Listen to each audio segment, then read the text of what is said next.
صلی وسلم دائما ابدا۔ قرآن کریم میں ایک آیت ہے جس میں ایک داعی کی اہم خصوصیات کو بیان کیا گیا ہے، اور وہ یہ ہے کہ من احسن قولا ممن دعا الی اللہ وعمل صالحا وقال اننی من المسلمین، یعنی اس شخص سے اچھی بات اور کس شخص کی ہوگی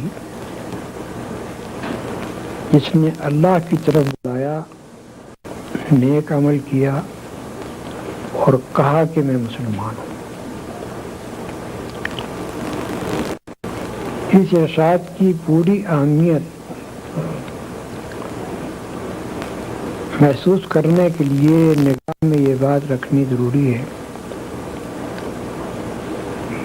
کہ جن حالات میں یہ بات کہی گئی ہے وہ مکہ معظمہ کے وہاں یہ کہنا کوئی آسان کام نہیں تھا کہ آدمی کھڑے ہو کر صاف صاف یہ اعلان کرے کہ میں مسلمان ہوں۔ یہ بات کہنے کے معنی یہ تھے کہ گویا آدمی درندوں کو دعوت دے رہا ہے کہ میرے اوپر حملہ آور ہو جاؤ۔ اس بات کو پیش نظر رکھ کر دیکھیے، پہلی بات یہ فرمائی کہ بہترین قول اس شخص کا ہے جو اللہ کی طرف بلائے۔ دوسرے الفاظ میں ایک داعی حق کی خصوصیت یہ ہے کہ اس کی دعوت اللہ کی طرف ہو، کوئی دنیاوی غرض اس کے پیش نظر نہ ہو، نہ قومی، نہ وطنی، نہ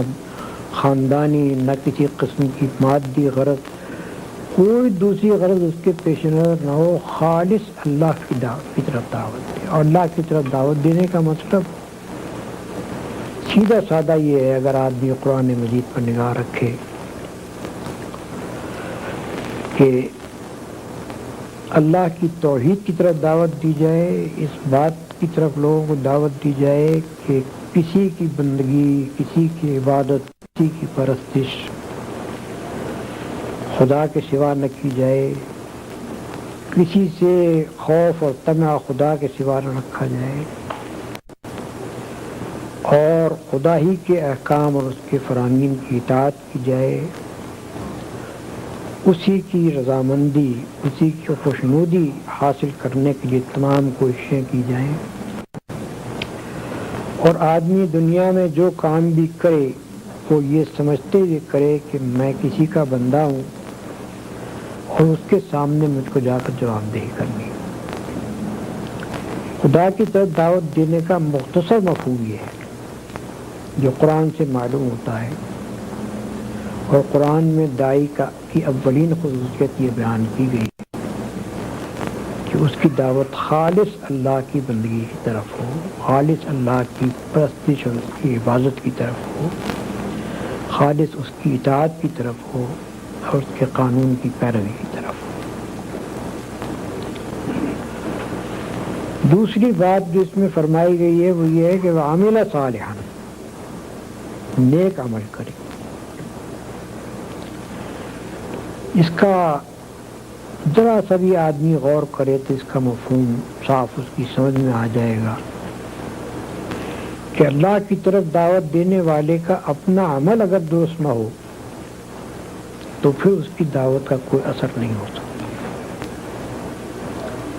جس چیز کی طرف وہ دعوت دے رہا ہے اس کا مجسمہ ہونا چاہیے اس داعی کو، اس کی اپنی زندگی میں خدا کی نافرمانی کا کوئی اثر نہ پایا جائے، اس کے اخلاق ایسے ہونے چاہیے کہ کوئی شخص اس کے دامن پر ایک دھبا نہ دکھا سکے، اس کے گرد و پیش کا ماحول، اس کا معاشرہ، اس کے دوست، عزیز، اقارب سب جانتے ہوں کہ یہ ہمارے اندر نہایت بلند اور پاکیزہ کریکٹر کا انسان ہے۔ رسول اللہ صلی اللہ علیہ وسلم کی اپنی زندگی اس بات کی شہادت دیتی ہے کہ اللہ کی طرف دعوت دینے کے لیے کھڑے ہونے سے پہلے 40 سال تک وہ معاشرہ جس میں آپ رہے اس میں کوئی ایک فرد بھی ایسا نہ تھا کہ جو آپ کی بلندی اخلاق کا قائل نہ ہو، آپ کی طاہر اور پاکیزہ زندگی کا قائل نہ ہو۔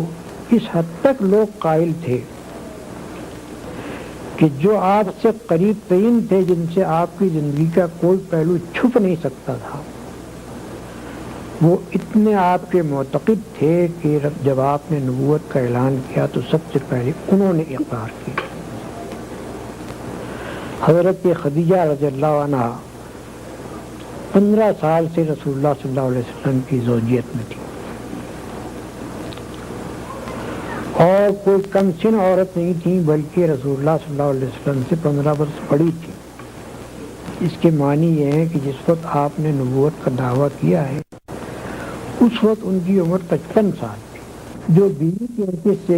اپنے شوہر کے ساتھ 15 سال رہی ہو، اس سے شوہر کا کوئی عیب چھپ ہی نہیں سکتا۔ دنیاوی اغراض کے لیے ایک بیوی اپنے شوہر کے ساتھ تمام اس کے ناجائز کاموں میں شریک ہو سکتی ہے، لیکن اس پر ایمان نہیں لا سکتی۔ عقیدتاً یہ ماننے کے لیے تیار نہیں ہو سکتی کہ یہ اتنا بلند پایا آدمی ہے کہ یہ خدا کا رسول ہو سکتا ہے اور ہونا چاہیے۔ تو وہ آپ کی اس حد تک معتقد تھی نبوت سے پہلے کہ جب آپ نے نبوت کا ماجرا ان کے سامنے پیش کیا تو انہوں نے ایک لمحے کا تأمل کیے بغیر اس کو تسلیم کیا۔ اسی طرح دوسرے شخص سیدنا زید بن حارثہ تھے، جو غلام کی حیثیت سے رسول اللہ صلی اللہ علیہ وسلم کے گھر میں آئے تھے نبوت سے 15 برس پہلے، اور ان کی عمر اس وقت 15 سال کی تھی۔ جب رسول اللہ صلی اللہ علیہ وسلم نبی مقرر ہوئے ہیں اس وقت وہ 30 سال کی عمر کے تھے۔ اس کے معنی یہ ہے کہ 15 سال ان کو رسول اللہ صلی اللہ علیہ وسلم کے گھر میں رہ کر ہر پہلو سے آپ کی زندگی کو دیکھنے کا موقع ملا تھا، اور وہ اتنے آپ کے معتقد تھے کہ جب ان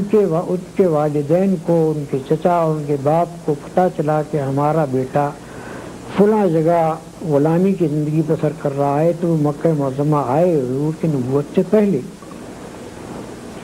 اور انہوں نے آ کر آپ سے کہا کہ آپ کا بڑا احسان ہوگا اگر آپ ہمارے اس بیٹے کو چھوڑ دیں۔